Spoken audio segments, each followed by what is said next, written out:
el dinero público para que los dueños de los institutos de educación privada terciaria se queden con la plata pública, como pasa con las EPS de la salud. ¿Mejorará la calidad? Sí. El político del barrio forma su instituto, sabe que por ahí, si tiene palanca con el gobierno, le llega la plata y simplemente hace un negocio, un business con el dinero público, dándole una educación, porque entonces ¿a quién le va a pagar? A un profesor que se va a morir de hambre porque el tipo le va a bajar el salario al máximo para que dé clases en los colegios. Un profesor con hambre no da educación, y un niño con hambre tampoco aprende la educación ni enseña la educación de Colombia, se va al piso. Estos son palabras mayores.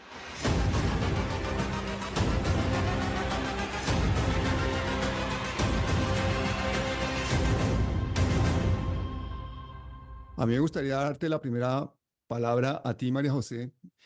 Ya te hemos tenido en palabras mayores antes de que Petro llegara a la presidencia. Nos contaste tu historia, la de tu familia, tu lucha.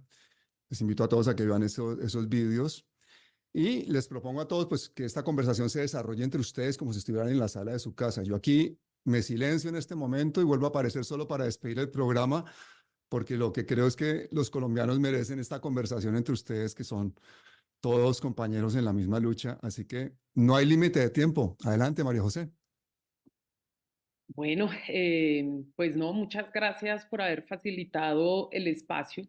Lo que hemos intentado hacer quienes hacemos parte de la Comisión Primera del Senado de la República, y es decir, que participamos en todas las discusiones de esta comisión alrededor de distintos temas, pero en este caso alrededor del tema de la educación, pues es haber estado en distintos espacios para poder explicar un poco lo que finalmente sucedió alrededor de esa enmienda que evidentemente pues suscitó todo tipo de reacciones y por lo tanto poder explicarlo pues hace parte también en primer lugar de que la gente tenga todas las claridades, inclusive a veces de poder hacer un poco de pedagogía política en el sentido de cómo se mueven las cosas en el Congreso de la República, porque la técnica legislativa pues no siempre se entiende o se conoce, y evidentemente solo quienes han tenido una relación con el Congreso de la República, ya sea el gobierno, en este caso, por ejemplo, la compañera Carolina Corcho, cuando era ministra de Salud, también tuvo que lidiar con el Congreso de la República, que no es un espacio sencillo, y además porque no es algo que obligatoriamente a uno le enseñen ni siquiera en las universidades, es, digamos, se aprende en el quehacer. Y eso es, digamos, parte de las complejidades que tiene el espacio, además, pues evidentemente de todo lo que se mueve allá adentro. Lo primero que yo quiero agradecer, aprovechando que está Marta Alfonso de FECODE, no Marta, la compañera de la Cámara de Representantes, pues es agradecerle a FECODE, como ya lo he hecho en privado, porque desde el mismo momento hubo la disposición para sentarnos a conversar, a aclarar, a incorporar, a construir estrategias conjuntas que nos permitieran, digamos, finalmente llegar al puerto al que llegamos en el día de ayer. Sin embargo, pues evidentemente fueron unas semanas difíciles de discusión, de zozobra que tuvieron que vivir no solamente el magisterio, sino también pues, quienes hacen parte del SENA, los estudiantes, en fin. Creo que nosotros le dimos la cara a todo el mundo, y darle la cara a todo el mundo, pues creo que nos ha permitido inclusive nosotros poder generar toda una serie de tranquilidades que lo habíamos hecho en privado, pero que también debemos hacerlo públicamente. Entonces yo sí quiero agradecer públicamente la disposición de FECODE, del sindicato del SENA, del movimiento estudiantil, que inmediatamente se sentaron a hablar con nosotros y a trazar esas estrategias conjuntas. Dicho esto, porque además sostuvimos, creo que no nos habíamos reunido, yo no me había reunido con FECODE tantas veces como lo hice en esta semana. Nos reunimos realmente casi todos los días, estuvimos en contacto permanente y hubo una actitud de muchísimo respeto hacia mí y hacia los demás miembros de la Comisión Primera. Yo eso tengo que valorarlo, agradecerlo públicamente. En segundo lugar, pues explicar un poco cuál era el panorama con el que nos encontramos, y ahí me gustaría que fuese una conversación, por lo menos en este pedacito, con Carlos Alberto, porque con él tuvimos que vivir este episodio. Entonces, lo primero es que nosotros recibimos en la Comisión Primera del Senado de la República un proyecto, como lo he dicho yo en repetidas ocasiones, en coma, en cuidados intensivos. Estaba básicamente en muerto. Generalmente una ley estatutaria, esto es muy importante que lo sepa quien no sepan quienes nos escuchan, debe tramitarse únicamente en el periodo legislativo, es decir, en una legislatura. Empieza su discusión, apenas se radica y tiene que surtir 4 debates antes del 20 de junio. Si no se discute antes del 20 de junio, se hunde. Y nosotros lo recibimos en la comisión a finales de abril y digamos fue agenda o inició su discusión, fue agendado en el orden del día más o menos a mediados de mayo.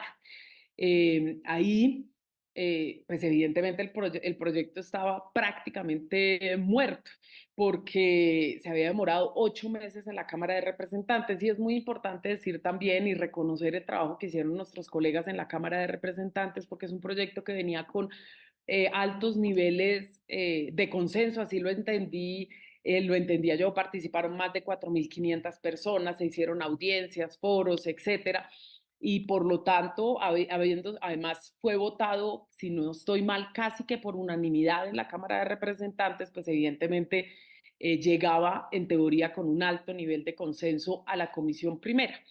Lo que se nos pide es hay que sacarlo de la Comisión Primera, hay que salvarlo, hay que hacer todo para que este proyecto sea una realidad.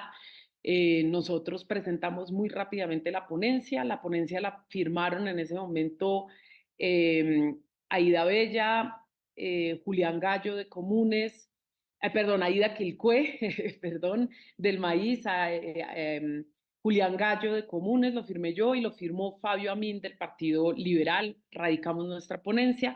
La ponencia, también Paloma Valencia radicó la suya, y el senador David Luna con 2 miembros del Partido Conservador, Germán Blanco y Juan Carlos García y Alfredo de Luque, firmaron la otra ponencia. Entonces nos encontramos en el escenario del debate con 3 ponencias.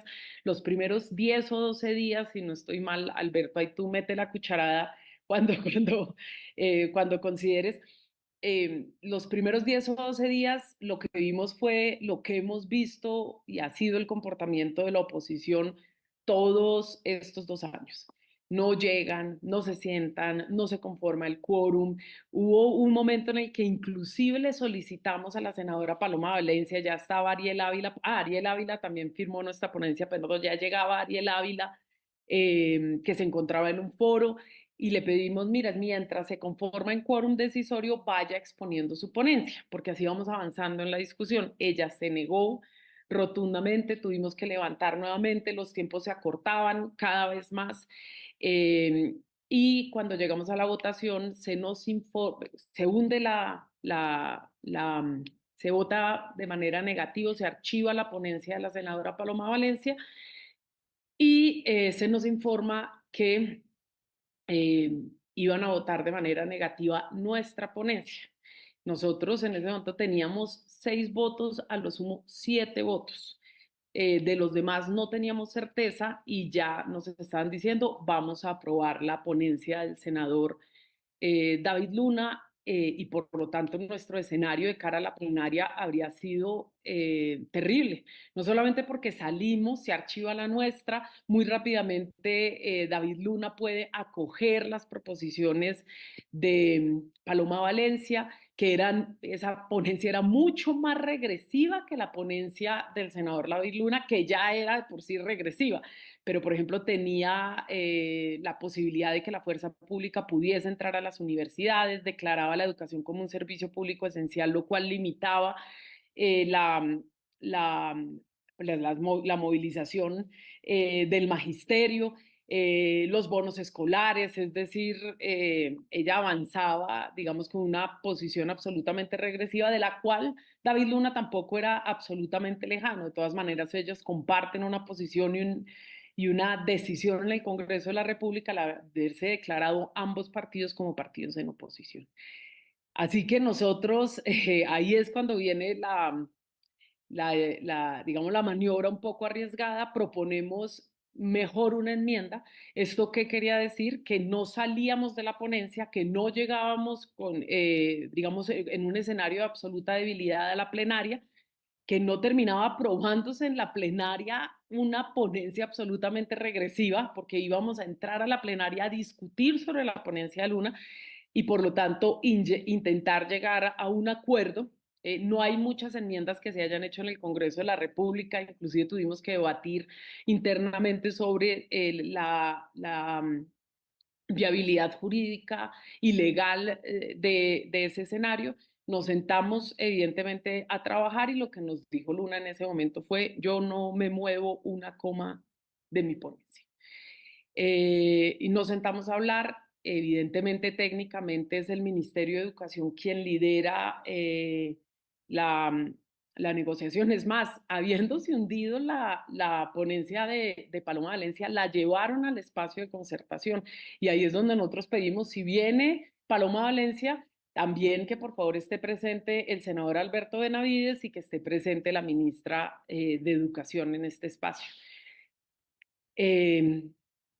Evidentemente salimos con la enmienda y ahí es donde viene el papel de Alberto, que a mí me gustaría que lo explicara él para no sentarme yo todo el tiempo en la palabra. Alberto, que pudieses explicar tú lo que sucede ese día en el que votamos la enmienda y también inicia la conversación con FECODE. En ese momento no la habíamos tenido, eso es muy importante reconocerlo también. No lo habíamos tenido antes. O sea, durante el periodo, esos días que llegó a la comisión primera, no habíamos hablado, no hablamos con las organizaciones, eso también hay que tenerlo y dejarlo claro. Entonces, Alberto, ahí para que tomes tú y Muy sigas buenas. con un pedazo, otro pedazo de la historia. En primer lugar, muchísimas gracias a Palabras Mayores por la invitación. Un saludo a Marta, a Carolina y a María José. Yo quiero hacer una pequeña introducción. Miren, yo creo que hubo una decisión del ministerio para priorizar la ley estatutaria sobre las leyes ordinarias. Y esa decisión sobre la reforma de las leyes ordinarias a la ley 30 y a la ley 115. Esa decisión se toma en una coyuntura muy particular que tiene que ver justamente con la manera de impulsar las reformas.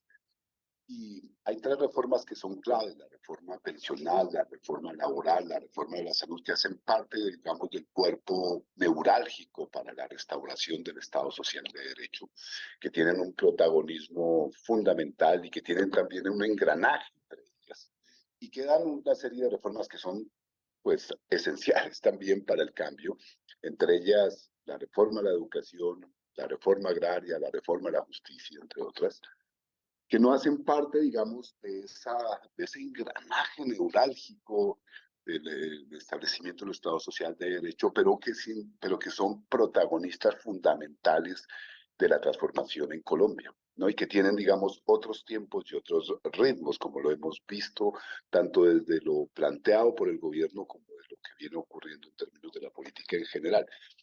Y a mí me parece, quiero decir con toda tranquilidad, que ahí hay una suerte de ajuste institucional que no es claro. Y realmente esta reforma estatutaria sale a la palestra pública como una suerte de solución rápida, ¿no? En un momento de dificultad interna incluso, y sale a la palestra pública en un foro seminario que se da en Bucaramanga con el movimiento estudiantil y la ministra. Y un poco para dejar como en stand-by las reformas fundamentales a la ley a las leyes ordinarias, ley 30 de la educación superior y la ley general 115. Yo pienso que eso es importante porque desde allí yo siento que hay una suerte como de interrupción, eh, ¿cómo decirlo? De una conversación no continua entre el gobierno, el ministerio sobre todo, y la dinámica, digamos, de reivindicación histórica de la defensa de la educación pública. Esto es una reivindicación en la que hemos estado durante 30 años en la lucha social, no solo desde, digamos, en el 94, que es porque queda ahí en la ley, dentro de la ley 115, pero hace parte, digamos, de una reacción general que se dio frente a la reforma, frente a un poco a la traición que le hacen estas reformas a la Constitución del 91, ¿no? Como ocurre también con la reforma laboral, la reforma de la salud y la reforma pensional, porque dejan cojo el Estado Social de Derecho, lo ponen en una situación de crisis y de manejo del mercado. Y esa lucha, digamos, histórica es muy importante, y esa lucha no solo está FECODE allí, el movimiento estudiantil de donde yo vengo, el movimiento universitario, pero también un movimiento pedagógico regional muy importante. Nosotros estuvimos en una serie de movilizaciones de docentes rurales en el sur de Bolívar, en el Caquetá, en Nariño. O sea, hay un movimiento también poderoso. Yo quiero decir esto porque esto no ocurre pues solo en un escenario así como coyuntural en este momento, sino que está como una situación de, pienso yo, de no comprensión de esa lucha histórica, ¿no? En el momento que emerge, digamos, esta propuesta de ley estatutaria y que se pone en stand-by la ley 30 o la reforma de la ley 30 y la reforma de la ley 115. Pero de todas maneras, en Cámara se recoge la propuesta y hay un liderazgo pues que hay que reconocer en términos de gente que ha estado en el movimiento estudiantil, Gabriel Becerra entre ellos, que logran ponerlo otra vez como esa sintonía, pero no se, y hay un diálogo, digamos, hay un cierto tipo de diálogo allí que va permitiendo que tanto en la comisión primera de Cámara como después en la plenaria, yo estuve pues ya en varios eventos de ese tipo. Yo quiero decirlo siempre con una noción crítica de que no era la ley estatutaria, sino que había que ponerle muchísimo cuidado a las leyes ordinarias y que sobre todo no había que colgarle a la ley estatutaria tantas cosas. Una ley estatutaria debía tener 10 artículos, pero termina siendo una ley estatutaria de 45 artículos en donde pues, se intenta como, se la vuelve pesada, fuerte, cuando las leyes ordinarias son las que aquí pues han generado una serie de trastornos de diversa índole, pero también en donde se ha ganado, porque FECODE una y otra vez durante estos 30 años de movilización ha ido arrancando cosas, ¿no? Pero al mismo tiempo, como en el 2001, se ha ido perdiendo, se ha ido arrancando. Hay una dinámica, ya la explicará Marta mucho mejor que yo. Entonces, ese peso que se le da a la reforma, ¿no? Hace que dure por 8 meses, que se le cargue de cosas, de discusiones, pero aún así, en Cámara se mantiene, yo siento pues una suerte de diálogo y logra salir primero de la comisión y después en la plenaria, y en la plenaria, para sorpresa de muchos, sale, digamos, casi por unanimidad, ¿no? Y porque estaba, yo recuerdo esa tarde, pues había muchos impulsos y de pronto se va generando y se le va cargando cosas, se le va quitando cosas y se queda con la sensación de que, bueno, lo que suele ocurrir en estas dinámicas legislativas, en el siguiente momento vamos arreglándola y el siguiente momento, después de la plenaria de Cámara, era la comisión primera, ¿no? Y en la comisión primera, bueno, María José yo lo he explicado muy bien, llega pues ya muy tarde, llega con toda esta carga y ellos saben muy bien, entonces ponen dos propuestas más, Paloma Valencia radicaliza,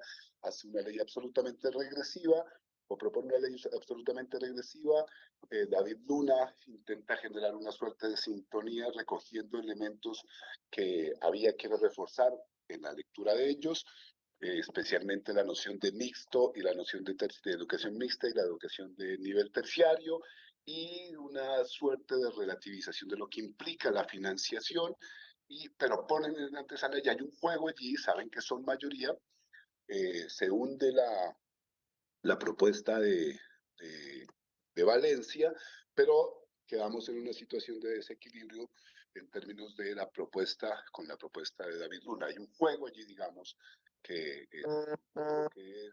les permite a ellos mantener una iniciativa de mayoría.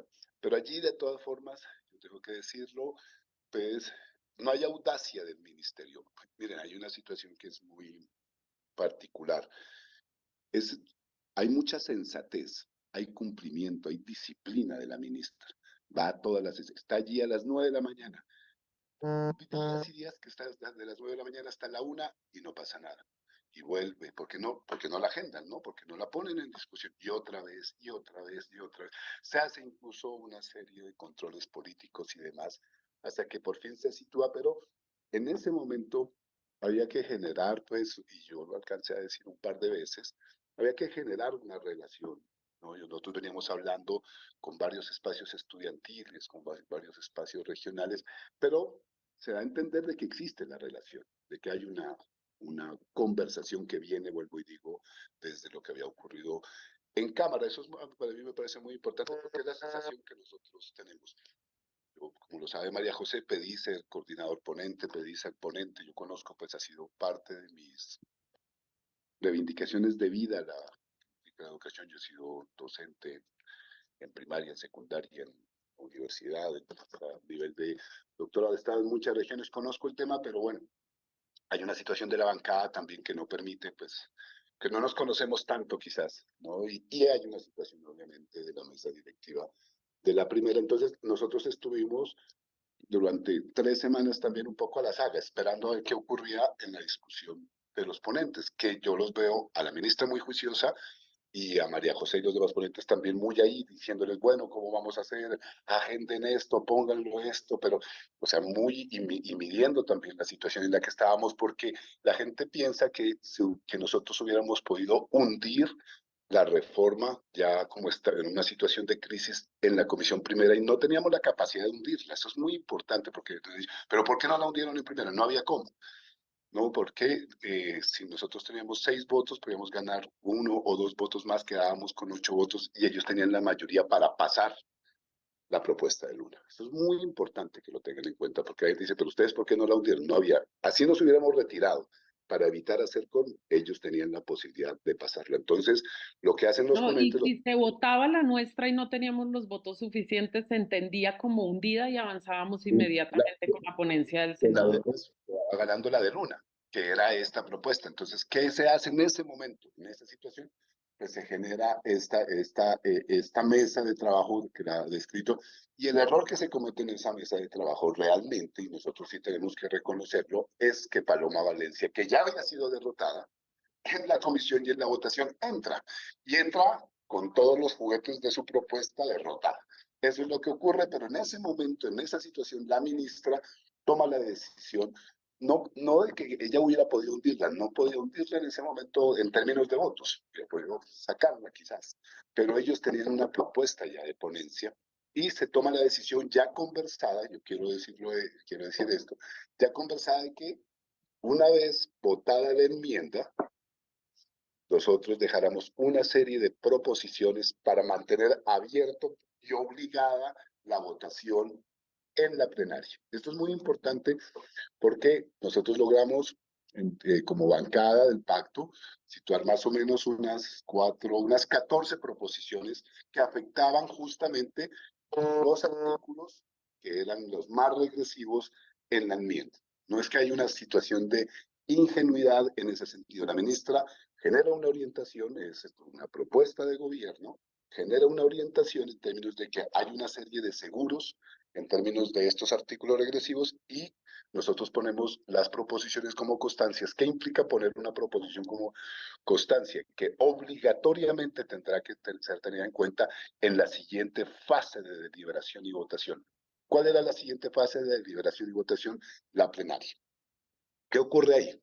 Nosotros después de votarla, yo radico las proposiciones, digo la radico, pero en una conversación de bancada, porque como no hemos estado en la discusión tenemos esa libertad, digamos, y después, ya citados, yo pido ser ponente abiertamente en ese momento, como ya lo ha dicho bien María José, y vamos a una discusión, a una conversación con ellos, diciéndoles, miren, nosotros tenemos estas proposiciones, ¿cuáles serán? Las proposiciones, ¿cierto? Quitar lo esencial, quitar lo mixto, quitar la noción de terciaria, decir que no solo en términos de prioridad, sino que debe dirigirse el presupuesto del Estado al fortalecimiento de la educación pública, obviamente atendiendo algo que ya está en la Constitución, que en Colombia existe educación pública y privada, pero que esta propuesta de ley estatutaria buscaba justamente, después de 30 años de neoliberalismo, de estar una y otra vez incentivando y financiando la demanda, y más o menos 50 años de una reforma terrible que hubo en este país en el 71, en donde se vira absolutamente hacia la educación privada, cuando Galán era ministro de Educación en los 70, Galán el papá del alcalde, ¿no? Ahí es donde se inicia un proceso de cooptación privada de la educación en contravía de todo lo que ocurrió en América Latina.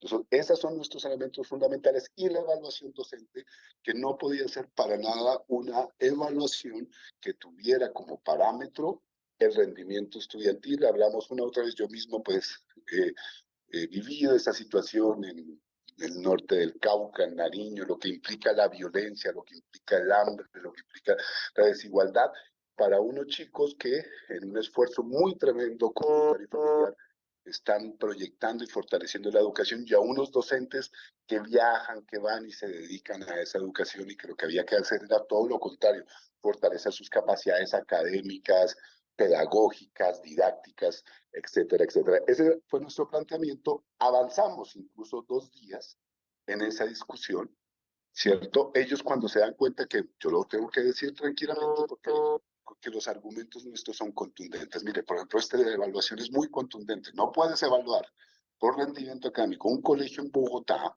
que está en una serie de condiciones específicas, con un colegio en Suárez, Cauca, o en el Charco Nariño, a través del rendimiento estudiantil. Sería justamente no solo el desconocimiento, sino un acto de injusticia de base. Ese tipo de argumentos, o lo que implicaba el presupuesto, que también, ¿no?, hace que ellos se retiren inicialmente de la conversación. Nosotros, mientras tanto, mantuvimos una conversación con el ejecutivo de FECO, de ellos mismos nos alertan, y para mí la movilización fue esencial, fue muy importante por 2 cosas, porque alerta lo que está ocurriendo, y nosotros tenemos también que ser jalados de las orejas, y no somos infalibles, y como pilas, pilas, pilas, y eso es muy importante. Pero por otro lado, ponen ya la educación como un tema país, como un tema de proceso constituyente armándose. Nos estamos reuniendo con ellos, ellos nos señalan con más contundencia: pilas con esto. Al otro día nos disponemos a conversar, pero ya no llegan nuestros colegas Luna, Valencia, etcétera, etcétera.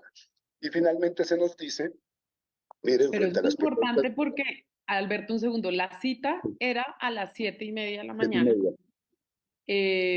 Hay que, esperamos hasta las 9.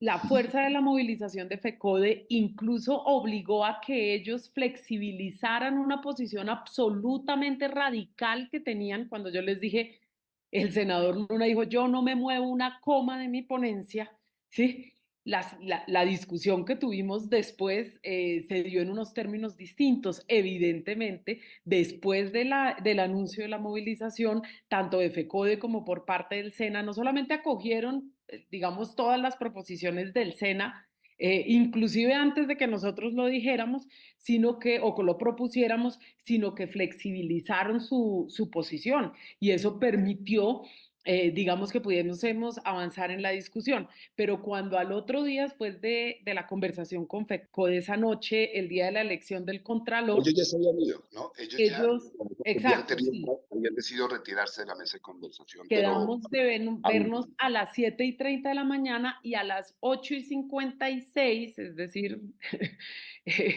casi una hora después de estarles esperando, una hora y media por el medio. después, llega el senador David Luna y nos dice que ellos tomaron la decisión de levantarse del espacio de concertación, sabían que les iba a tocar ceder y no estaban dispuestos a ceder, ¿sí? Seguramente a ellos también les jalaron las orejas otros con quienes hablaron. Y es muy Eh, contundente, ¿cierto, María José? Él es muy sí, contundente cuando nos se siente y nos dice, y él no sé qué esperaba, y nosotros le dijimos, miren, nosotros hemos él estado nos dijo, abiertos, él nos dijo, pero vamos a radicar nuestra ponencia, y nosotros le dijimos, muy bien, nosotros radicaremos la nuestra. y así lo hicimos. Efectivamente, lo hicimos, llamamos al senador Fabio Amil, él nos dijo que él no firmaba luego, que fuéramos radicando, la radicamos y para sorpresa de ellos, lo cual les generó un malestar inmenso. Una cosa, María José, una cosa que también Senadores, quiero yo quisiera de decir, que es pronto, un bueno, elemento saludarlos, importante. pero quisiera yo creo que es muy importante aclarar algo. Es decir, primero, bueno, un saludo a Palabras Mayores y aquí a los senadores Benavides, María José y a Marta Alfonso. Uno entiende que cuando uno está en una dinámica legislativa se presenta como una serie de incertidumbres, uno tiene que entrar a tomar decisiones. A mí misma me correspondió no solamente en la ley de la reforma a la salud, sino también en otras leyes que nosotros hemos presentado como sociedad civil, incluyendo una ley estatutaria.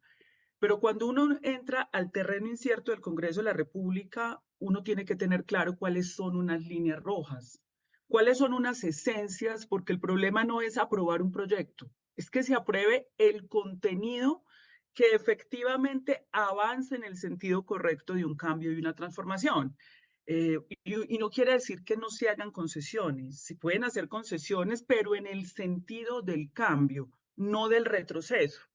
Entonces, en la situación en la que ustedes estaban en la comisión primera, entiendo que no era posible hundirla, que no era que la única posibilidad que tenían era una enmienda que no tenía errores de 2 o 3 artículos. Yo quiero que eso quede claro. Es que lo de la enmienda es un problema muy de fondo, muy estructural. Básicamente el contenido de esa enmienda es un golpe a la Constitución política. No solamente la enmienda contenía un retroceso en las luchas sociales del país en materia de educación, privatizaba la discusión a nivel constitucional, pero habían problemas serísimos de técnica jurídica respecto a los mandatos de la Corte Constitucional en cómo se debe redactar una ley estatutaria. La enmienda ni siquiera diferencia entre el núcleo esencial del derecho, los contenidos adyacentes, confunde los principios con el núcleo esencial del derecho. Es una confusión que termina por golpear no solamente la educación, sino los derechos fundamentales. Entonces no es menor, pero lo que Pero preocupa Carolina, más, yo sí te quiero decir una cosa. Mira, para que dejemos claro una cosa. La enmienda dejó de existir al otro día de la votación. sí, Al pero otro día. permítame, senador, Eso yo es muy termino. importante porque si no No, yo te parece entiendo. que lo que se hubiera hundido fue la enmienda. La enmienda se hundió por nosotros al otro día en el momento mismo que dejamos las proposiciones, porque justamente teníamos claro eso. O sea, la enmienda nunca Senador, se pero discutió. permítame, yo Nunca se termino discutió. Alberto, con mi yo creo que es consideración. una Mira, esto conversación, yo dejemos quiero que... que lo veamos como un aprendizaje colectivo. Esto no es un enjuiciamiento. Yo también puedo hacer reconocimientos de errores, por ejemplo, que yo cometí en el trámite de la reforma. Ahorita, por ejemplo, les cuento uno. Pero, ¿qué es lo que desconcierta al movimiento social? Si ustedes le explican esta situación, este dilema al movimiento social, pues la gente dice, salgamos en la calle y respaldemos en la plenaria la ponencia que ustedes presentaron. El problema es que eso no fue lo que se le dijo al país. Al país se le dijo, aquí está el acuerdo nacional. Escuché varios programas de integrantes del gobierno y de integrantes de la bancada. Este es el primer piso del acuerdo nacional, eso fue lo que se le dijo al país, pero aparte aquí se logra el derecho fundamental a la educación y se eliminan barreras de acceso. Eso fue el mensaje que se envió por parte de la bancada y de integrantes del gobierno frente a esa enmienda.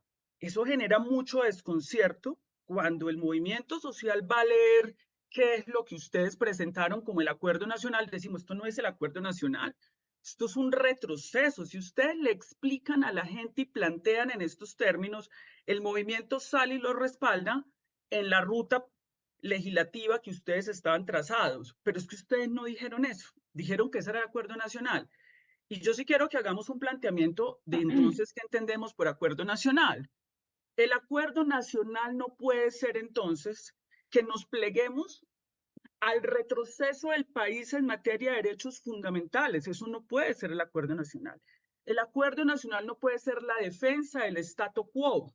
No puede ser romper unas líneas rojas de unas luchas, unas conquistas, unas esencias en materia de derechos fundamentales. Eso no, y eso que había en esa enmienda no es tampoco, senadora, con todo el respeto, eso no es romper barreras de acceso, al contrario.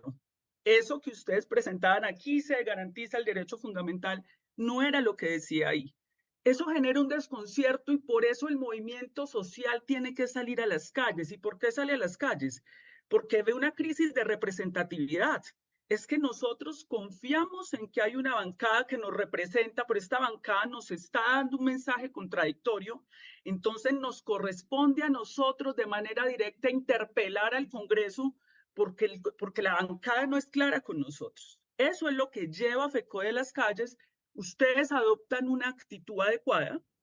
Seguramente, yo estoy segura que todo esto ustedes lo hicieron bien intencionadamente, pero no se explicó bien, donde ustedes adoptan ya una ponencia en el sentido correcto y la oposición sigue en la otra ponencia, pero ya había una ruptura comunicativa y política además, cuando ustedes dicen este es el acuerdo nacional y contrastamos esa enmienda. Aprendizajes de esto. Pero yo te quiero hacer una, Aprendizaje. pero en Claro, ese antes de punto, esto me gustaría intervenir sí, para que podamos mirar varias cosas, porque no, es que pero yo es que creo que se han se dicho nos queda muchas una veces. idea. Quiero hablar un poquito Bueno, de lo que dijiste, María José. Y más, yo creo que aunque yo fui muy dura en muchos espacios, fui la que incluso planteé, y esto pues obviamente es un espacio abierto, yo aquí soy ejecutiva de FECODE, pero incluso yo planteé que debería respaldarse fuertemente la ponencia que radicó el jueves pasado el pacto histórico, y con Caro lo hablamos y sustentaba por qué. Pero también conocía los riesgos que ya se habían instalado allí en el Senado. Entonces yo quiero decir varias cosas. Es que yo creo que hay que ubicar dos momentos porque a veces nosotros hemos sido protagonistas de esto. Yo individualmente pues vengo desde el movimiento estudiantil y eso ha sido una bandera. Creo que el primer error se comete como se construye la propuesta base del articulado. ¿Por qué? Y esto es un llamado a la ministra, porque llamaron a expertos. Ahí estuvo Wasserman, que después firma la carta diciendo que hay que hundir esto. O sea, esto es nuestro aprendizaje, y lo voy a decir como gobierno desde todas las miradas que tenemos. Yo no tengo a nadie en el gobierno, pero he respaldado este gobierno. Entonces uno dice, ¿qué está pasando en el Ministerio de Educación, que es el primer debate? Que no hay cambio, que las personas que han estado allá no nos van a garantizar, y la ministra tiene muy buena actitud. Yo no la enjuicié como muchos que abajo, que afuera, pero yo creo que aquí hay que repasar. Entonces, sale una ponencia donde FECODE se cuelga después de nosotros tener documentos, se tiene que colgar a meter artículos dentro de la ponencia base, cuando estábamos en un debate profundo. Igual hizo el movimiento estudiantil, tuvo unas reuniones, pero el documento base, ¿de quién salió? No salió del movimiento. Yo lo quiero poner aquí porque no quiero tapar. Vienen los representantes a la Cámara. Allá hay una cantidad que viene de magisterio o de familias de maestros, entonces viene todo el debate, y con esta virada con la cual ha pasado muchas discusiones y empieza a colgarse. Que no es solo 40 artículos, es que cojan los principios de cada uno. O sea, hay unos que tienen 38 principios. Entonces, nosotros decimos, esto viene envenenado, porque yo no lo voy a echar toda la culpa. Nosotros, cuando salió de la Cámara, dejamos 8 proposiciones. Una de esas era la del preescolar, pero había muchos artículos que tendríamos que habernos sentado. ¿Y por qué quiero hacer el llamado aquí? Porque no nos estamos hablando. No nos estamos hablando la bancada, no nos estamos hablando del movimiento social para algo como eso. Y yo creo que ese es el primer reconocimiento. Cualquier acuerdo nacional que se pretenda, primero las fuerzas que han elegido y que han propuesto un programa deben tener unidad de base, qué es lo que vamos a defender, qué se puede ceder, qué no, qué se lleva al Congreso. Porque no podemos volver a erradicar el mismo punto. Nosotros sí tenemos que darnos el debate, mirar la condición de fuerza. Entonces, ese es el primer problema. Entonces, yo ahí entiendo que cuando llega al Senado, ya llega completamente. Yo he defendido muchas cosas el espíritu que traía la Cámara, era interesante, pero ya ahí no era ley orgánica como tal, no era ley estatutaria como tal, porque ya traía una cantidad de situaciones, y cuando uno lee varios de esos principios, nosotros decíamos, están envenenados y hay que limpiarlos. Por eso, el último día que nos dijeron, los últimos días nosotros decían, la estrategia es traerla de la Cámara y aprobarla porque no necesitaría conciliación entre unos tampoco porque se van a pasar cosas. Entonces, mire lo que viene. Luego viene esto cuando aparece esta enmienda. Yo sí creo que ahí el problema fue, nosotros decimos un conciliablo, se cerraron a puertas cerradas y yo creo que ahí se debió haber pedido el grito de auxilio. Antes de eso, incluso llamar y decir, me está pasando eso, o se hunde porque no quieren hacer foro, no quieren debatir, tenemos 3 ponencias, la cuestión está así, auxilio. Es que de verdad que ahí sí el jalón de orejas que lo aceptan hoy tanto María José como Alberto, jalón de orejas es, venga, nosotros estamos aquí. En FECO hay diversas posiciones, eso no es monolítico ni nada de eso, pero siempre nos unificamos como, bueno, ¿a dónde tenemos que ir? Entonces, yo quiero hablar es del movimiento, de lo que significó para nosotros, de los aprendizajes.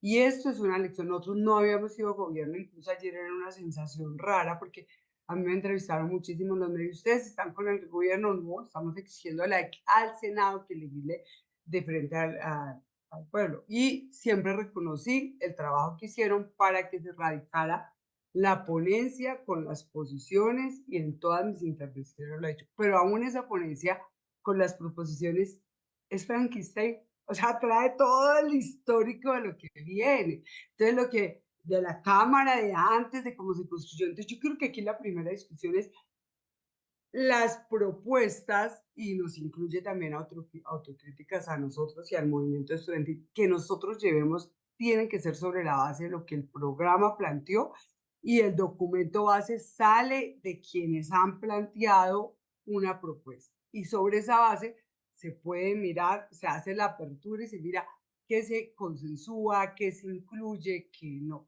Creo que es cierto, o sea, yo aprendí muchísimo de técnica legislativa y ahorita hablaré de lo que decían los maestros, ese maestro nuevecito que llega de la vereda, era muy bonito porque para eso sirvió el movimiento, que se preocuparan que el poder legislativo es aparte del poder público, pero hubo discusiones aquí porque una pregunta que me hacían recurrente, y es que Petro respaldó esto y tal, y creo que ahí fue cuando yo dije, senadores, les toca asumir la responsabilidad, ministra asuma la responsabilidad, porque nosotros sabíamos que se pronuncie, que diga que se hunda, no era el debate, era tratar de entendernos.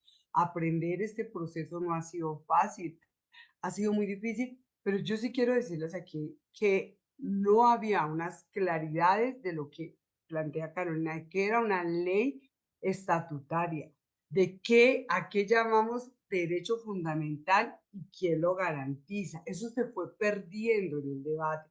Lo que se hacía en una suma y garantíceme esto del territorio, garantíceme esto de la inclusión, garantíceme, y eso parecía una bolsa de mercado y en ese sentido nosotros sí tenemos que pensar qué significa para nosotros lograr realmente eso, porque la ley 115 de 1994 mandata que haya una ley estatutaria de educación. Y entonces todo esto ha pasado, ¿cuántos años? Estamos hablando de 30 años, sin haber podido dar la tarea, sin haber construido el texto, porque lo que tenemos que reconocer es la primera vez que se construye un texto, es la primera vez que transita, es la primera vez que se le cuelgan 20.000 cosas que ahora nos toca volver aquí, decantar y decir que es una ley estatutaria, cuál es el real escenario en el Senado, cuál es el real en el Congreso y cuál es el real escenario del movimiento social, dónde vamos a poner la fuerza, cómo se va a poner la fuerza, porque en últimas a esa encerrona que nos ha hecho la derecha, como pasó en esa enmienda, la construcción de la enmienda, es precisamente el habernos desligado entre nosotros mismos y nosotros, todos los que estamos aquí, respondemos a lo mismo. Entonces yo creo que eso es, para mí el llamado de atención está ahí, esa ruptura que hemos tenido de comunicarnos, de construir procesos, de escucharnos, de entender el sentido de FECODE. O sea, lo que sí fue que FECODE quedó aquí como aquí a FECODE se le respeta. Ahí están los maestros hoy en una pelea porque los quieren hacer reponer hasta el descanso, el aire, todo, pero también es ese problema para nosotros de formar la gente en lo político y esto fue una gran escuela de formación que se despertó a nivel nacional y que para nosotros es ganancia que la gente debata esto, que no debata solamente sobre las cosas pequeñas. Lo de la evaluación, quiero aclarar ahí una cosita que dice Alberto, es que nosotros sí creemos que hay que tener en cuenta los aprendizajes de los estudiantes, ese es nuestro fin, pero es que la prueba censal no dice nada del aprendizaje de los estudiantes, es algo muy recortado, es que nosotros no nos oponemos porque si no queda aquí, no, es que obviamente, sí, no solo porque yo soy súper evaluada, porque soy del nuevo decreto, sino porque esa prueba censal no es precisamente el debate, es que eso niega los reales contextos y es una prueba estandarizada, pero eso lo discutimos después. Yo quería dejar aquí esa discusión. Gracias, Marta. Voy a decir 4 ideas que me parece muy importante dejarlos claras después de escucharlas a ustedes, pero que además yo creo que deben quedarle clara a la ciudadanía. Y algunas de estas inclusive nos las transmitieron desde FECODE y generaron también una claridad en nosotros que es muy importante. Lo primero es que la ley estatutaria venía engallada, no solamente llegó en estado de coma, sino que venía engallada con demasiadas cosas desde la Cámara de Representantes, y lo que nos decían es el proyecto nosotros tampoco estamos tranquilos ni siquiera con el proyecto que venía de la Cámara de Representantes. Y esto, pues evidentemente, si nosotros lo hubiésemos sabido, y eso no lo pudo haber transmitido evidentemente el movimiento social, pero también los congresistas que hacían parte de la Cámara de Representantes, pues yo creo que nuestra actuación y esa misma estrategia se había construido desde el principio teniendo en cuenta esa consideración.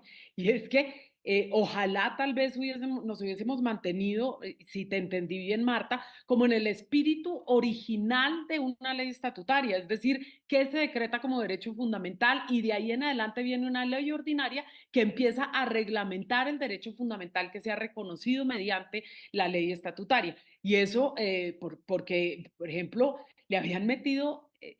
podríamos revisar en detalle el texto que sale de la Cámara de Representantes y yo creo que incluía aspectos con los que inclusive FECODE ya tenía, digamos, un planteamiento, digamos, de mirar con muchísima atención, ¿sí?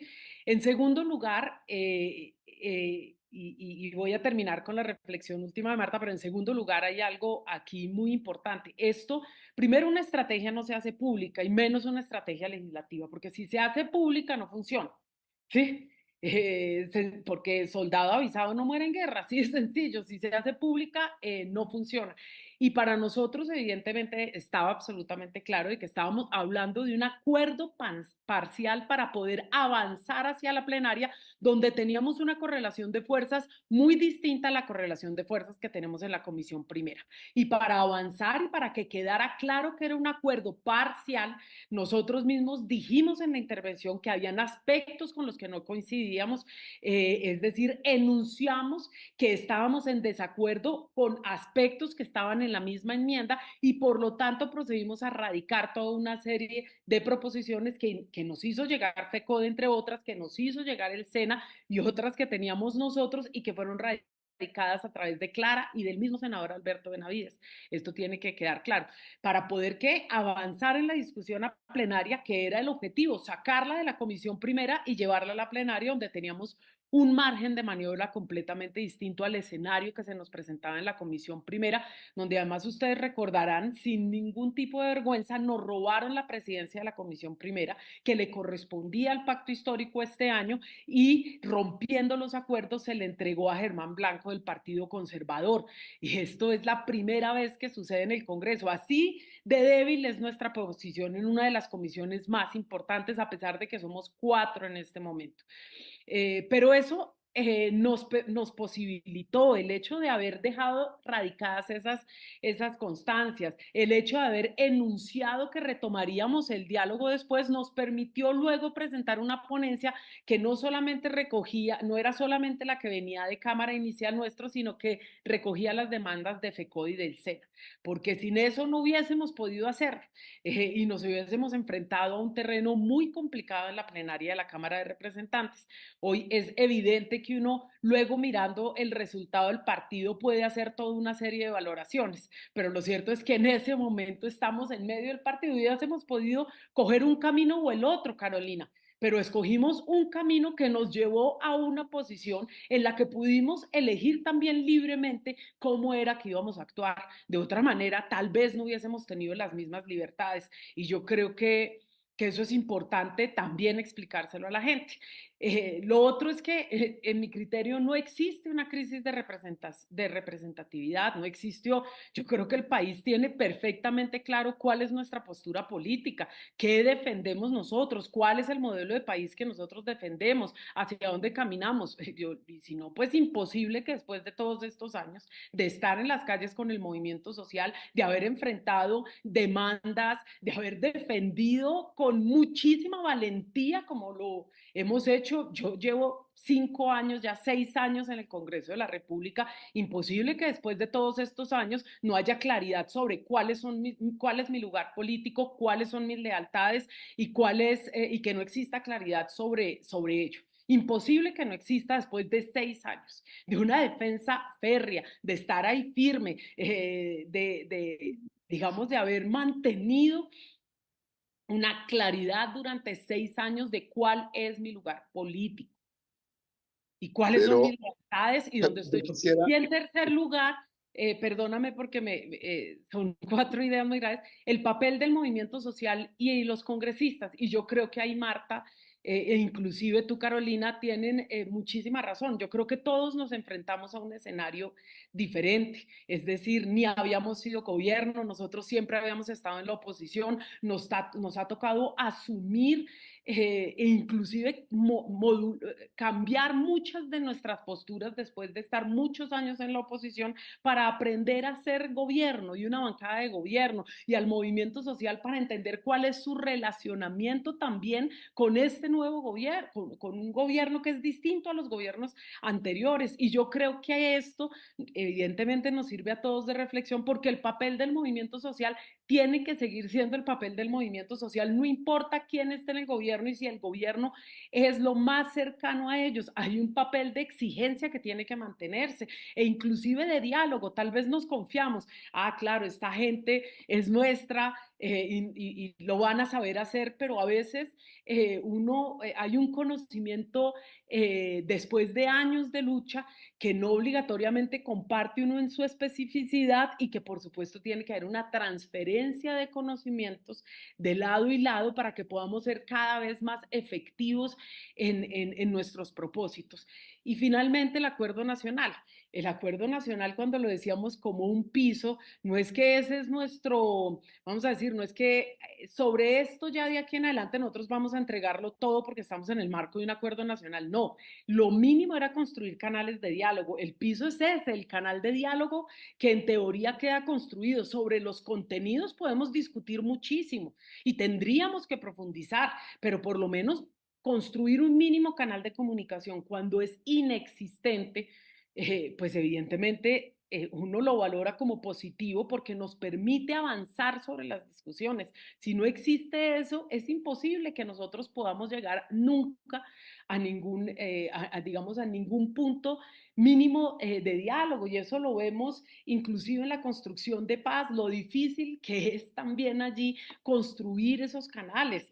Lo digo porque estoy en una mesa de diálogos donde está el ELN, está la FORI, estamos nosotros y evidentemente de los 3 lados hay posturas muy distintas y cómo podemos ir acercando posiciones. Eso no quiere decir que uno vaya a entregar los principios fundamentales, pero lo cierto es que al final, hoy, primero, el gobierno pudo, a ver, ¿cómo lo puedo? A ver, voy a intentar explicarlo de la mejor manera. En primer lugar, FECODE logra no solamente una cohesión interna, sino además plantear una voz que fue respaldada por muchísimos sectores sociales y políticos de este país y logró generar reflexiones profundas e inclusive respeto hacia FECODE. Ya no es una fuerza política que entonces puedan desconocer. A nosotros nos queda claro que nosotros ni seremos el gobierno ni la bancada que va a desoír el movimiento social y ahí se plantea también una posición muy importante. Y finalmente la ponencia que quedó radicada en el escenario que fuera, si llegábamos a la discusión, arrancábamos por la nuestra. Es decir, la discusión iba a empezar por nuestros postulados, no por los del senador David Luna, por los nuestros. ¿Sí? Ahí arrancaba la discusión si esta llegaba a darse a plenaria, que era un terreno muy distinto a arrancar en una discusión con una ponencia absolutamente regresiva e intentar, digamos, hacerla menos regresiva, ¿no? Todo lo contrario, al final, pues evidentemente, si arrancaba la discusión, arrancábamos nosotros y por lo tanto el sartén estaba más o la pelota estaba más en nuestra cancha que en la de ellos. Yo quiero decir dos cosas. Y en primer lugar, agradecerte mucho, Carolina, la aclaración que hiciste después, porque sí creo que ese es el punto. Yo creo que nosotros debemos abordar con tranquilidad. Hay una interrupción en términos de los circuitos de comunicación interna y la manera como nosotros también estamos comunicándonos con la ciudadanía, con los procesos de lucha social. Yo pienso que ahí hay un elemento que hay que agarrarlo realmente, ¿no? O sea, porque nos pasa, miren, nosotros tenemos una bancada muy diversa y es una bancada que tiene líos de transmisión de información, hay que decirlo, o sea, con tranquilidad, porque también es ponerlo un poco así en público, a mí me parece que es fundamental, porque eso nos ayuda a nosotros también a tener un proceso reflexivo más integral, ¿no? No es una cosa aquí entre nosotros nos debemos a la lucha social en Colombia. ¿No? Nos debemos a una serie de formas de repertorios que pues incluso han tenido que dar la vida por la educación pública. O sea, nuestro es, y que ha tenido también una serie de propuestas muy fuertes y se merecía, digamos, un espacio de deliberación mucho más grande. Yo sí tengo la misma sensación, Marta también lo decía, desde el principio, yo lo dije, esto lo he dicho públicamente desde hace mucho, ¿no? Esto se encerró también como ocurre en varios momentos, en un tecnicismo sin mayores dinámicas de interpelación e interlocución con la lucha social, y ahí se genera una interrupción que hay que asumirla, no solo frente a lo que viene, porque yo pienso que la ruta que se viene con la reforma de la educación, espero que no sea solo la estatutaria, va a estar muy enriquecida regionalmente. Yo ya tengo como 10 invitaciones, empiezo por Caldas y termino en mi tierra, en Nariño, alrededor de ir conversando sobre esto, ¿no? Pero en segundo lugar también nos habla de otra cosa, que hay un problema también de comunicación entre los momentos legislativos, los momentos del gobierno y los momentos de la lucha social. Y entendámoslo. También ese es como los voy a poner hoy como problemas que hay que asumir de aquí en adelante, porque estos 2 años o este año que viene legislativamente va a ser muy importante y esa dinámica de comunicación va a ser fundamental porque la gente tiene muchas expectativas y nosotros no podemos permitir que las expectativas se conviertan en frustración, sino saber de las expectativas en un momento de transición, saber hasta dónde podemos llegar y ser muy claros también, y muy claras hasta dónde podemos llegar. ¿No? ¿Cuál es el límite de un gobierno en sus 4 años? ¿Cuál es el límite también de la correlación de fuerzas que tenemos? ¿Cuál es el límite también, Marta, de alguna forma, de los consensos internos que tenemos todos? Porque esto lo aprovechó, y eso es muy cierto, lo aprovechó la derecha, ¿no? Vio ese momento y lo aprovecha la derecha en la comisión primera, ¿no? Pero también, digamos, lo aprovecha el MOIR en FECODE. Y lo quiero decir con tranquilidad, y la expresión es fuerte, y yo la he sentido, ¿no? Y es otra forma de oposición y se agarra de allí, y bueno, y pues ahí sí como me decían ellos mismos en la Plaza de Bolívar anteayer, a papaya dada, papaya partida, Alberto, no sé qué, pero también está esa situación, ¿no? Y también ocurre que, ¿cómo decirlo? A ver, que cierta intelectualidad nuestra, ¿no? Que debía haber estado, digamos, muy presta a justamente que el tecnicismo no fuera lo que se llevara, la manera como se va generando la ley estatutaria, es una intelectualidad que ha estado como opaca. Yo no sé si tú lo sientes, Carolina, pero el movimiento, digamos, como intelectual en Colombia, frente tanto a salud, a pensiones, a laboral, pero a esta educativa, estaba ahí como temeroso, como sin grandes afirmaciones. Mira, no ocurre como en otros momentos que en términos de construcción de hegemonías y muy gramscianos tienes debates que se constituyen debates y escenarios. Más bien todo el mundo estaba como Pasa Perdón, esto, pero pasa yo ahí esto, sí te quiero, pasa, o sea, pasa termina, esto, pero yo mira, sí pero quiero Marta, opinar pasa, sobre eso. pasa esto en cámara que tú dices de alertas, que nosotros mismos alertamos, pero ahí no ocurrió un movimiento, y ahí venía la mixta, y ahí venían varias cosas, pero no ocurrió un movimiento fuerte y poderoso, ¿no? No se dio, se da en este momento, y está muy bien que se dé, y había que recogerlo, y nosotros tenemos que aguantar el jalón de orejas y tenemos que asumirlo y dar la cara, está muy bien, pero en cámara, como tú dices, ya venían todos esos errores y no se dio. Algo está ocurriendo también ahí que yo digo que tenemos que tenerlo en cuenta y poner el corazón y la cabecita en ese sentido, tal que llamaba Carolina, entendiendo muy bien ese contexto que yo mismo no conocía. María José sabe que yo no lo conocía, ¿no? Desde adentro de lo que se venía discutiendo y lo que tú alertas también en términos de que pilas si no se escucha el movimiento social. Eso. Yo creo que hay dos cosas que me gustaría que miráramos. Una, porque lo hablamos con Carolina, era frente al sentido de pasar leyes aquí para aquí. O sea, eso fue algo, o sea, ¿para qué nosotros pasamos leyes? Porque incluso hubo voces desde el Ejecutivo que decían, en esa correlación de fuerzas sí tiene sentido que se presione, se le dijo a la ministra en un espacio si hay condiciones, porque cuando sale de la Cámara nosotros planteamos varios puntos, y vuelvo a decir, lo del preescolar era y sigue siendo un debate porque es que aquí hay una apuesta de empresarios por la educación y otras cosas.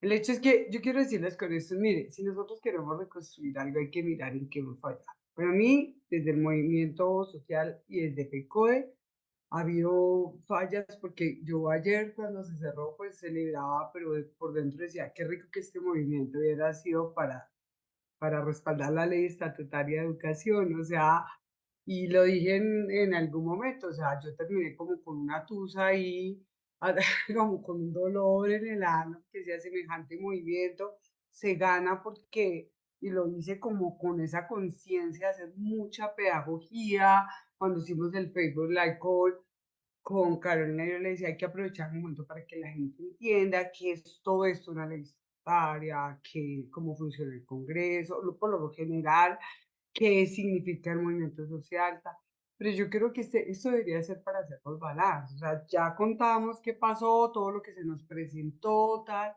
pero para mí, y precisamente ahorita voy para un foro de reparación colectiva del movimiento sindical, yo soy la vocera del movimiento, en la mesa, fue quien llevó todo esto a la unidad de víctimas de todo el movimiento sindical, y pues yo en el periodo anterior, que era vicepresidenta de FECODE, trabajé todo el problema de la memoria y en ese trabajo de la memoria entendí muchos casos de por qué la gente llegó, de quién era ese maestro que asesinaron, qué hizo, si escribió un texto, si simplemente era un agitador, por qué se llevó a todo eso. Entonces, para mí esto no, y lo digo como dirigente sindical y social, no es una cosa de menos.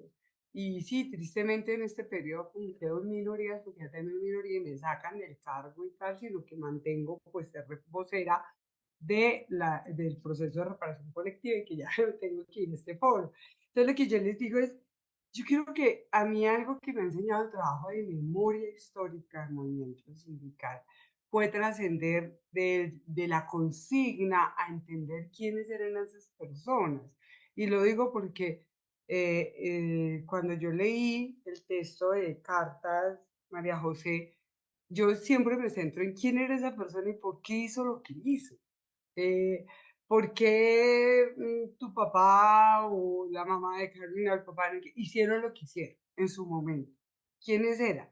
Entonces yo creo que aquí habría que ir mucho más allá de entender a FECODE en su diversidad. Sí, claro, hay quienes tienen la posición y la consigna era hundir la ley estatutaria neoliberal y eso confundía la base. Esa no es mi posición, porque con todos los problemas de la Cámara yo no puedo decir que fuera neoliberal. Yo creo que tenía muchas cosas ahí que en general ni la que se radicó y la defendía hasta el último momento por el pacto histórico que recogía estas malas posiciones, sabiendo que no tenía la estructura de una ley estatutaria, sabiendo que tenía una serie de situaciones no claras ahí, arriba dice una cosa, abajo otra, toda esta cuestión.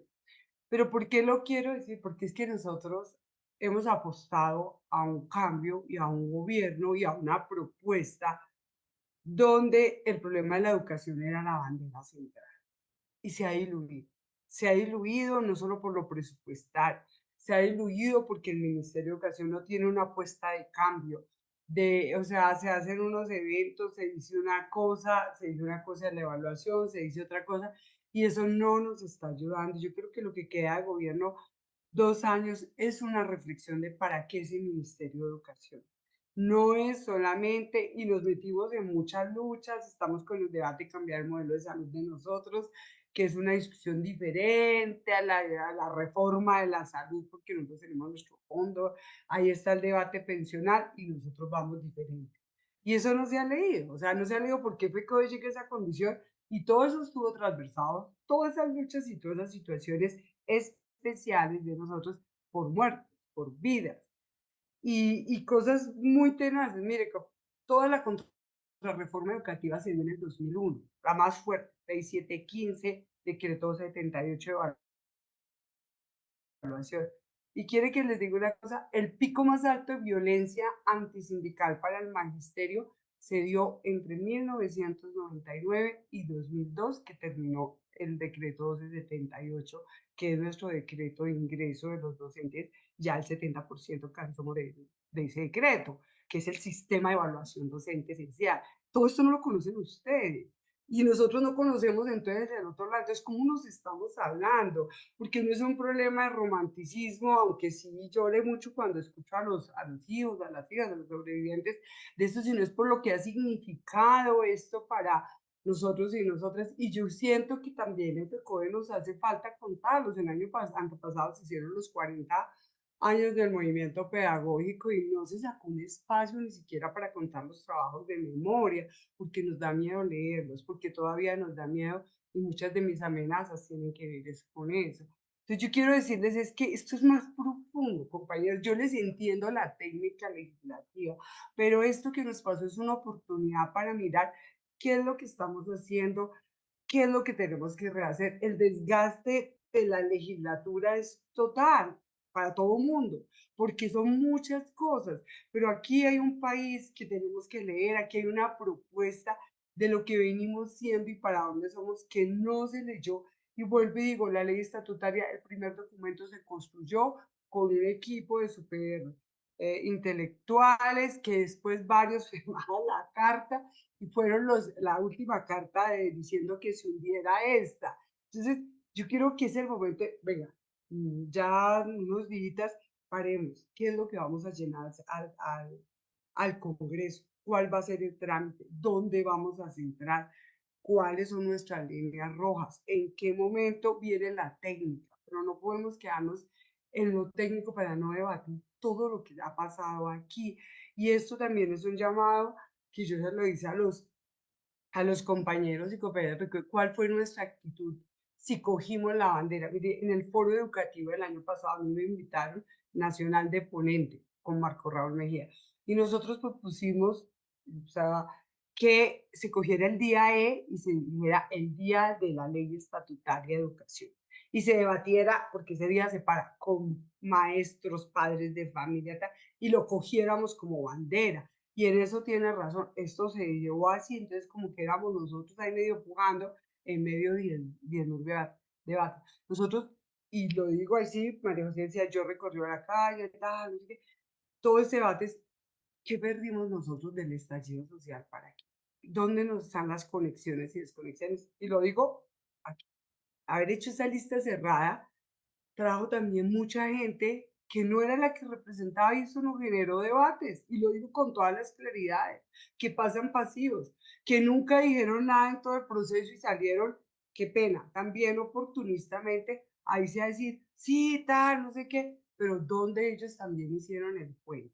Y sí, es un llamado a atención, mi bancada, y cuando hablamos de crisis de representatividad, no es decir, es que María José, no, yo creo que es un llamado a la bancada para estos 2 años que nos queda, para decir yo porque estoy aquí, porque así vi mucha gente sacando el video diciendo, yo siempre me opuso, yo dije, yo no sé qué, yo, perdón, no vi que hicieran una acción para decirle a los otros venga, ojo, no pasemos eso, llamemos al movimiento social. Es que yo vengo de allá, es que yo hice, y vi lo mismo que hicieron con la salud vigente, no criticando porque había que criticar qué hizo el ministerio, qué hizo tal, sino saliendo a decir, es que yo hundí, es que yo hice. Ojo, yo creo que ese es un llamado que debe hacer, si lo hago aquí, a toda nuestra bancada, porque se eligió con los votos, de que debe de mirar qué es lo que está haciendo y deben hablarse entre ustedes mismos también, porque hay experiencias diferentes.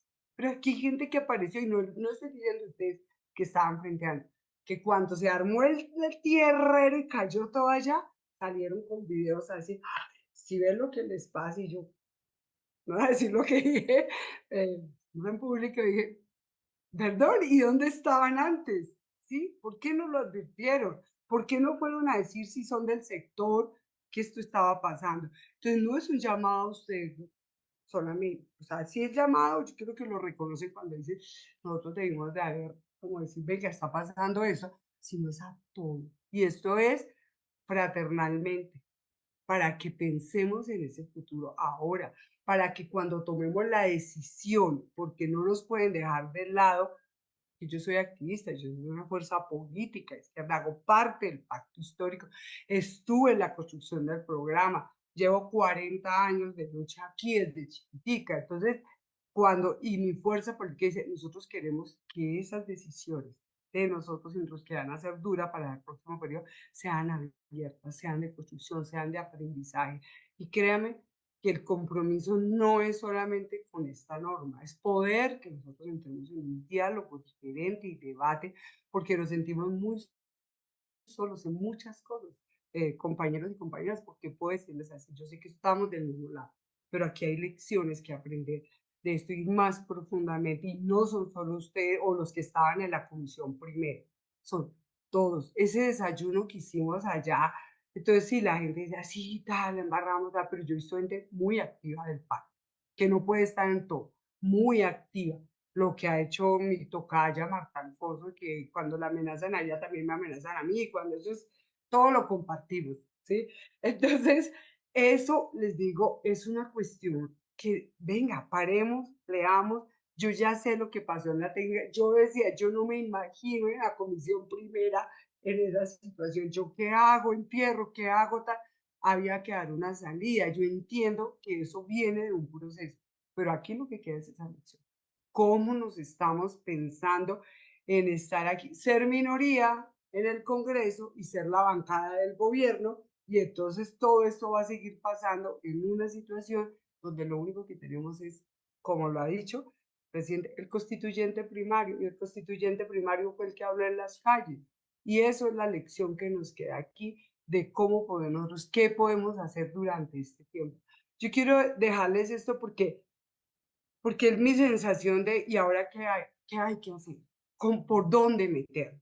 Y yo creo que la técnica del momento, salvaron, o incluso esto que decía, si hubiéramos pensado en todo lo que venía, no nos matamos tratando de salvar una ley que ya traía un proyecto, tantos problemas y tantos debates que ni siquiera se conocieron. Entonces, ahí hay discusión.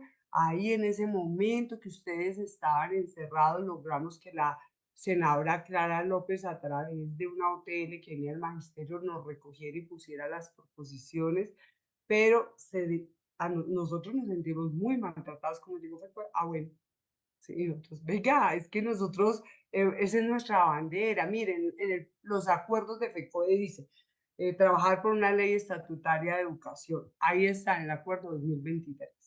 De ahí sale, de ahí viene el debate. Y yo me acuerdo cuando el viceministro dijo, no, eso no se necesita, lo que hay que mirar es que se aplica la ley de la ley 115. Yo estaba como negociadora y la ley 115 dice que hay que escribir estatutaria de educación. Y después fue que se retomó. Entonces, creo que vayamos allá y podemos encontrar unas claves que no se trata ni de paliarlos más, porque ya, presidente, yo creo que fueron unos días muy duros, ni se trata de quedarnos ahí, sino de mirar lo que hemos hecho para ver hacia adelante. Para mí el trabajo de memoria me ha enseñado qué debo hacer como sindicalista, ¿sí? ¿Cuáles son, o sea, si soy coherente o no? Si me quedo simplemente en el abajo y arriba o voy a propuestas y trabajo y tengo un plan y tengo una apuesta para llegar a eso. Y aquí, quienes estamos aquí hemos sido partes de esos procesos de ser víctimas del conflicto armado y de lo que ha significado para nosotros las apuestas sociales, no solo en nuestra familia, en nuestra vida y como nuestro hacer. Por eso el llamado, ¿verdad?, fraternal es a que nos pensemos, no nos disculpemos por lo que pasó, sino reflexionemos sobre lo que pasó, sobre lo que está pasándole al pacto histórico, que no puede perderse aquí, que además tenemos una situación de técnica, cómo va a jugar para las otras elecciones, quiénes van a jugar, quién tiene capacidad de qué balance hace cada uno, y no, que es que yo ya tengo el puesto ahí, me lo tienen que dejar porque esto es un debate profundo. ¿Qué país queremos?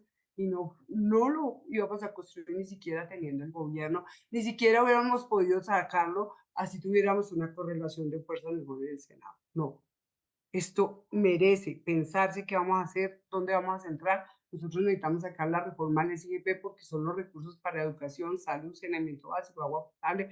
Ahí ya viene una reforma, un proyecto. Nosotros teníamos que erradicar el 20, dónde concentramos el esfuerzo y cómo apuntamos a construir realmente esos canales que nos posibilite seguir en esta apuesta de transformación del país que nos está costando muchísimo. Eso es Yo lo que quisiera quería decir. decir 2 o 3 cositas ya, porque yo sé que ustedes tienen que salir y muchas gracias por el espacio. Miren, nos queda muy claro el tipo de oposición que tenemos. Nos queda muy claro que el ánimo de ellos no era dialogar, sino obstruir. Si ellos hubieran querido dialogar, hubieran posibilitado la apertura del debate y no lo hicieron. Tenemos una oposición filibustera y obstruccionista. Entonces, de la propia experiencia que yo tuve en la reforma a la salud y para esto del SGP, que también va a ser una discusión muy fuerte, yo les hago una sugerencia, senadores, cosa que yo no hice, y de pronto se lo hubiera hecho, otro hubiera sido la historia, pero que ustedes lo hagan. Lo que sí se tiene que socializar de manera permanente son los contenidos de los acuerdos a los que se está llegando. Si ustedes establecen una conexión directa, por ejemplo, ahorita que se va a radicar esa reforma del SGP, que es una reforma compleja, porque estamos hablando de la financiación de billones de pesos de las políticas sociales, es ir explicándole a la gente los contenidos. Es una manera de hacer pedagogía política, pero además de generar una conexión de la bancada con la ciudadanía, con el pueblo colombiano, y también disuadir una oposición que gana es en las reuniones cerradas. ¿Qué pasó, por ejemplo, en la reforma a la salud? Yo me sentaba con la señora Dilian Francisca Toro, con el doctor César Gaviria y con Fincho Cepeda, llegábamos a unos acuerdos y luego salían a la prensa a decir que yo era una intransigente, que yo no había cedido, cuando finalmente, pues nosotros hicimos unas concesiones, que es lo que aprobó finalmente la Cámara de Representantes, pero el error es si hay un acta en cada reunión que se haga pública a la opinión. Aquí estuvo la señora tal, tal y tal. Eso da confianza, da proceso de construcción. Y ahí es donde el movimiento social tiene la capacidad de reaccionar, de estar informado para acompañarlos a ustedes en esa disputa política que es muy difícil dada la configuración actual del Congreso de la República. Me parece que eso es un buen aprendizaje tanto del proceso que vivimos en salud como esto que se está viviendo, como también el acuerdo nacional. Yo no entiendo por qué tiene que ser cerrada una discusión sobre contenidos, porque el problema es el contenido de lo que vamos a discutir. El contenido tiene que conocerlo el país. Creo que ahí es un asunto que podemos aprender. Respecto a educación, se tiene que abrir un debate porque esa ley debe volverse a presentar. El país necesita la declaración de la educación como un derecho fundamental. Y ahí yo hago un llamado cariñoso a FECODE. Yo he sido dirigente gremial y social. Si FECODE se queda meramente en el gremialismo corporativista de la defensa del profesor asalariado, no va a construir el escenario cultural, social y político. Por eso el llamado y la invitación que les hice, hagamos, relancemos verdaderamente el movimiento pedagógico.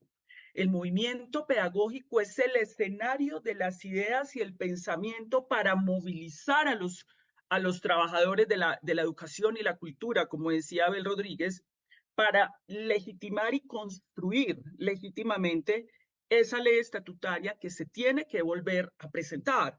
Pero FECODE tiene que entrar, y eso es lo interesante de esta movilización, que es que obliga a FECODE a ir más allá del sindicalismo gremialista y lo lleva otra vez a repensar la educación, la política pública, el derecho fundamental, la enseñanza, la pedagogía, que ha sido abandonada por FECODE. Entonces yo creo que aquí lo único que pueden salir son aprendizajes.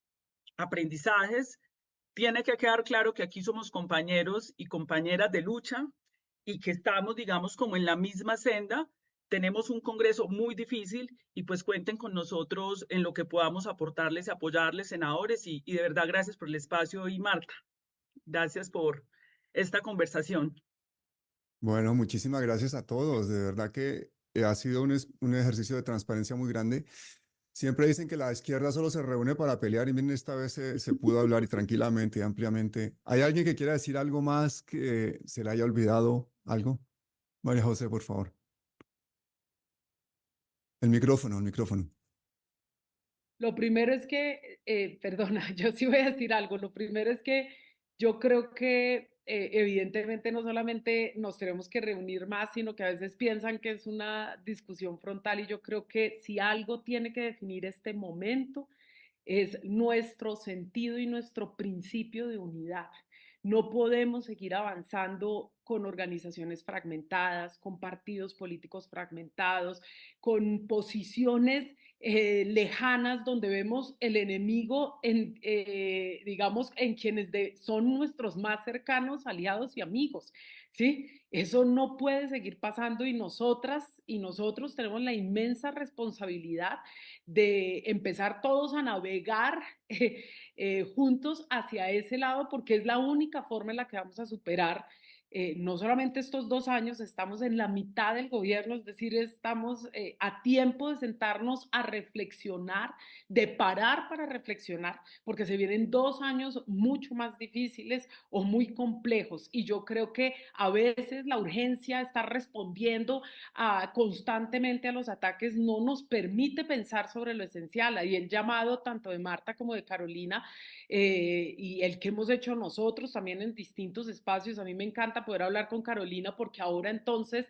sabemos que podemos andar mucho más juntas, mucho más articuladas, y que con los liderazgos consolidados que tiene el pacto histórico hay capital humano para salir adelante y para sacar este proyecto del otro lado. Y yo creo que eso es absolutamente importante, que además lo hagamos público. Sí, porque a veces no solamente el contenido, también nuestras relaciones, nuestra voluntad de avanzar conjuntamente. Vamos a enfrentar un terreno muy difícil de cara a una próxima ley estatutaria, y esto también tenemos que tenerlo claro. En el escenario de Fincho Cepeda como presidente del Senado de la República, el escenario aún complejo, no sabemos si será Marta Alfonso, si será otro compañero o compañera del Verde, o si será Caterín Miranda. Es que una cosa es la dupla Caterín Miranda y Fincho Cepeda, y otra cosa es el escenario que estábamos viviendo, donde por lo menos yo estaba en la mesa directiva y algo se lograba, digamos, hacer desde allí. La correlación de fuerzas cambia en el Congreso de la República de la noche a la mañana. Una cosa, Carolina, tú recordarás, fue el escenario con el que llegamos al Congreso de la República el primer año. Otra cosa es cuando se radican las reformas sociales, y evidentemente otro va a ser el escenario hoy, que vamos a enfrentar ahora. Y eso nos obliga a lo que decía Marta, una relación también mucho más franca, abierta, articuladas, reflexiones profundas, como planteaba Carolina, en relación con lo que se nos viene por delante, si se vuelve a tramitar esta ley estatutaria o la del SGP, que también es fundamental. Y además, porque hay una herramienta, lo planteó Marta, estamos con la memoria en disputa. Fíjense ustedes, será de tal tamaño que, por lo que sucedió con el sombrero de mi padre esta semana, no, pues mejor dicho, el terrorista más desalmado, desatendiendo y tergiversando completamente no solamente la historia de un hombre, sino parte de la historia de este país, desconociendo que este es un movimiento social y político que ha sido exterminado en Colombia. Por Dios, o sea que aquí estamos, la narrativa histórica de este país país está en disputa, porque ellos saben que ahí es donde ellos se juegan las cartas del triunfo, y por eso los vemos a María Fernanda Cabal, a Vicky Dávila, etcétera, casi que con una metralleta aniquilando la memoria, parte de la memoria de este país, que hemos logrado reivindicar con muchísima dificultad en los últimos años.